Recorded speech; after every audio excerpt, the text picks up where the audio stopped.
اسے یکسر نابلد مگر family friend زین سکیر کو سونپ دیا گیا تھا۔ پیٹرولیم کی قیمتوں کو مقرر کرنے والا ادارہ اوگرا توقیر صادق کو سونپا گیا تھا، جس نے چند ہی ماہ میں 83 ارب روپے کا کرپشن کر ڈالا اور تو اور ایک فحاشی کے اڈے اور نائٹ کلب کے میجر اکمل نیازی کو وہاں سے اٹھا کر اسٹیٹ لائف کارپوریشن کا چیئرمین بنا دیا گیا تھا۔ باقی دیگر کرپشن کے لیے پی آئی اے، اسٹیل مل اور ریلوے کو چنا گیا اور کئی دہائیوں کے کرپشن کے ریکارڈ توڑ دیے گئے۔ مزید یہ کہ نجی بجلی گھروں سے الگ مال بنایا گیا۔ یہ وہ بدعنوانیاں ہیں جس سے پورا پاکستان باخبر تھا۔ سابق وزیر اعظم یوسف رضا گیلانی تو فرماتے تھے کہ ہم نے سب وعدے پورے کر دیے تھے۔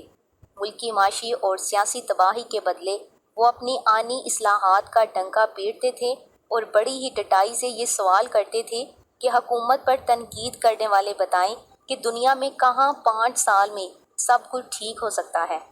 آصف علی زرداری کے ساتھی اور بدنام زمانہ سابق وزیر اعظم یوسف رضا گیلانی نے وہ ہار چوری کر لیا تھا جو ترک خاتون اول نے 2010 میں سیلاب سے متاثرہ لوگوں کے لیے عطیہ کیا تھا۔ ترک خاتون اول کی طرف سے سیلاب زدگان کو عطیہ کیے جانے والا ہار ملتان کے سید زادے گدی نشین گیلانی کے گھر کیا کر رہا تھا؟ ہو سکتا ہے لفظ عطیہ سنتے ہی جانشین شیخ عبد القادر جیلانی نے ہار خود پر حلال کر لیا ہو، کیونکہ ایک گدی نشین کی موجودگی میں کوئی اور کسی عطیے کا مستحق کیسے ہو سکتا ہے؟ یوسف رضا گیلانی نے اپنے پاس ہار کی موجودگی کا اقرار تب کیا تھا جب سابق وزیر داخلہ چودھری نثار نے نادرا کی ملکیت ہار گم ہونے کی تحقیقات کا حکم دیا۔ گیلانی صاحب تو فرما رہے تھے کہ سربراہ مملکت کا تحفہ عام سی بات ہے اور ہار ان کے پاس ہے، تاہم قواعد و ضوابط کے مطابق غیر ملکی تحائف کسی شخصیت کی ملکیت نہیں ہوتے بلکہ وزیر اعظم کے عہدے کے لیے ہوتی ہیں، اور یہ ہار تو وزیر اعظم کو نہیں بلکہ سیلاب سے متاثرہ لوگوں کو عطیہ کیا گیا تھا۔ پھر ایف آئی اے ٹیم نے تحقیق شروع کی تھی کہ ترک خاتون اول کا ہار سابق وزیر اعظم گیلانی نے اپنے پاس کیوں رکھا۔ ریکارڈ سے یہ بھی پتہ چلتا تھا کہ ترک خاتون اول کا ہار اس وقت کے چیئرمین نادرا علی ارشد حکیم کے حکم پر نادرا نے 16 لاکھ روپے میں خریدا تھا اور رقم دادوں میں سیلاب سے متاثرہ 8 جوڑوں کی شادی پر خرچ کی گئی تھی۔ ایف آئی اے کے مطابق سابق وزیر اعظم یوسف رضا گیلانی نے ترک خاتون اول کے ہار کے معاملے پر ایف آئی اے کو اپنا بیان ریکارڈ کرا دیا تھا۔ سابق صدر اور پیپلز پارٹی کے شریک چیئرمین آصف زرداری کے قریبی ساتھی اور پاکستان کے بدترین کرپٹ اور نااہل سابق وزیر اعظم یوسف رضا گیلانی، جو ملتان کی ایک بڑی گدی کے سجادہ نشین بھی تھے، گزشتہ 2 سال سے اپنے چھوٹے بیٹے، جس کو طالبان دہشت گردوں نے اغوا کیا ہوا تھا، اس کی جدائی کا غم برداشت کر رہے تھے۔ سابق وزیر اعظم کی اس گندی حرکت کی وجہ سے پاکستان کی پوری دنیا میں بدنامی ہوئی تھی، لیکن شاید وقت کے ساتھ ساتھ ان کی ہوس بڑھتی گئی ہے۔ اب یہ تو معلوم نہیں کہ سابق وزیر اعظم یوسف رضا گیلانی کی ہوس کب ختم ہوگی۔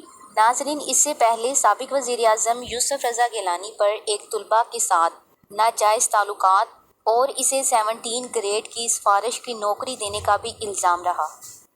کیئرڈ کالج میں تقریب تقسیم انعامات تھی۔ سابق اسپیکر قومی اسمبلی اور سابق وزیر اعظم یوسف رضا گیلانی تقریب کے مہمان خصوصی تھے۔ بیگم رمضان نامی طلباء نے کالج کے مقابلوں میں پہلی پوزیشن حاصل کی اور جناب یوسف رضا گیلانی سے انعام وصول کیا۔ یوسف رضا گیلانی نے اس تقریب میں آفر کر دی کہ آپ جیسی ہونہار لڑکیوں کی قومی اسمبلی سیکریٹریٹ میں ضرورت ہے، آپ کو وہاں نوکری دی جا سکتی ہے۔ بیگم رمضان کو اور کیا چاہیے تھا، صرف گریجویشن کے بل بوتے پر ایک اچھی ملازمت کا اشارہ مل رہا تھا، لہٰذا اس نے فوراً رضامندی ظاہر کر دی۔ یوسف رضا گیلانی نے 70 اسکیل کی ملازمت کا پروانہ جاری کر دیا۔ بیگم رمضان نے کچھ دن ملازمت کی اور پھر مزید تعلیم کا کہہ کر یوسف رضا گیلانی صاحب کے ذریعے 1 سال کی چھٹیاں منظور کروا لیں اور لاہور آ کر یونیورسٹی میں داخلہ لے لیا۔ یوسف رضا گیلانی کی یہ نوازشات صرف بیگم رمضان تک ہی محدود نہیں تھی، بلکہ ملک کی ایک معروف شاعرہ شبنم شکیل کی صاحبزادی ملاحت احمد بھی ان سے مستفید ہو چکی تھی۔ مصطفیٰ کو گریڈ 17 میں قومی اسمبلی میں بطور سرچ آفیسر تعینات کیا گیا۔ تھوڑے ہی عرصے بعد انہوں نے یوسف رضا گیلانی سے گزارش کی کہ میرا منگیتر گریڈ 17 کا افسر ہے، لہٰذا مجھے بھی اس کے ہم پلہ بنا دیا جائے۔ یوسف رضا گیلانی ضرورت مند تھے۔ ان کے اشارے پر ملاحت احمد کو 17 اسکیل دے دیا گیا۔ اس کے لیے کسی قانون یا ضابطے کی ضرورت بھی محسوس نہیں کی گئی۔ گیلانی صاحب کی مہمانداری ان کا محبوب مشغلہ تھا۔ ایک مرتبہ ہالیڈے ان میں مس تسکین فرحت نامی حسینہ کو ٹھہرایا گیا۔ ہوٹل کے کارڈ پر یوسف رضا گیلانی کے دستخط تھے اور کمرہ میں 2 افراد کے رہنے کے لیے بکنگ کرائی گئی تھی، لیکن مس فرحت ہوٹل سے اچانک ایسے غائب ہوئیں کہ ہاؤس کیپر نے انتظامیہ کو اطلاع دی کہ کمرہ خالی پڑا ہے۔ کمرے کا بل 2183 روپے بنا، جو محکمہ ہاؤسنگ کو ارسال کیا گیا، کیونکہ یوسف رضا گیلانی اس وقت اس محکمے کے وزیر تھے۔ خاتون مہمان کے اس طرح اچانک آنے اور غائب ہونے پر سب کو حیرانی ہوئی، لیکن یہ معاملہ عوام کی نظروں میں نہ آ سکا، کیونکہ یوسف رضا گیلانی وزارت کے منصب پر فائز تھے۔ دوسرا، ہوٹل والے اپنے مستقل گاہکوں کو پریشان نہیں کرتے، کاروبار جو ہوا۔ Thanks for watching. اللہ حافظ۔